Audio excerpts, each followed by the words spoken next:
Le matin était consacré essentiellement aux préliminaires que la défense a toujours évoqué. La régularité de la composition du parquet militaire, la régularité de la composition du tribunal lui-même, parce qu'il y a un des juges assesseurs militaires qui a été désigné depuis le 27 février, à un moment où la loi n'était pas en vigueur. Vous connaissez ce vieux débat. Et donc toute la matinée avait été consacrée à ce débat-là. À la reprise, le tribunal avait souhaité passer désormais aux exceptions, parce que jusque-là, on était sur les préliminaires. Nous avons dit qu'entre les exceptions et les préliminaires, il y a les récusations. Et nous avons déposé une requête en récusation des deux magistrats, M. Seydou Ouedraogo et M. Emmanuel Konene. Essentiellement fondé sur trois motifs.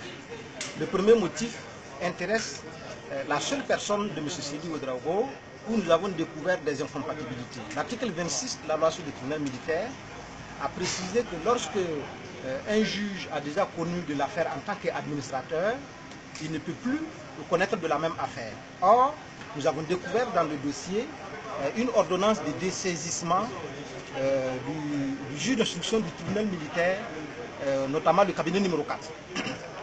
Et cette ordonnance-là a été prise par M. Seydou Ouedraogo. Alors, l'ordonnance est une décision de justice, donc c'est même aller au-delà de l'administration pour prendre une décision dans le cadre du dossier. Et dans ces conditions-là, un juge ne peut pas connaître du même dossier deux fois. Ça ne marche pas, c'est une cause d'incompatibilité. Les deux derniers motifs sont valables pour les deux magistrats professionnels. Qu'est-ce qui s'est passé? L'article 648 du Code de procédure pénale applicable au cas d'espèce prévoit que lorsqu'il y a un fait ou une manifestation susceptible de suspecter l'impartialité du juge, soit le juge s'abstient de connaître de la cause, ou s'il ne s'abstient pas, la défense ou même la partie civile, ou même pourquoi pas le parquet militaire, doit le refuser.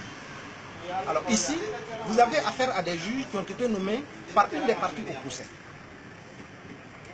Quand même, c'est quand même un fait grave qui ne peut que faire suspecter l'impartialité des juges ainsi nommés. Le deuxième élément, c'est que la Cour d'appel, et nous avons découvert un courrier dans ce sens, la Cour d'appel avait proposé des magistrats pour être nommés au tribunal militaire. Alors, le ministre parti au procès a écarté certains de ces magistrats pour nommer ceux qu'il veut. Donc quand vous regardez le décret et la lettre, il y a beaucoup de changements. Ces avocats ont prétendu qu'ils n'étaient pas tenus de respecter les propositions de la Cour d'appel. Nous sommes d'accord. C'est pour ça que nous disons qu'il avait la possibilité de nommer qui il veut. S'il n'a pas nommé Y et a préféré X, c'est parce qu'il s'est assuré que X pouvait faire le travail que lui, il voulait. Et donc, en ce moment, ce X-là devient un juge, à notre avis, absolument partial et qui ne peut plus connaître de ce dossier. Nous leur avons demandé de s'abstenir de connaître de la cause. D'accord. Les avocats de la partie civile plutôt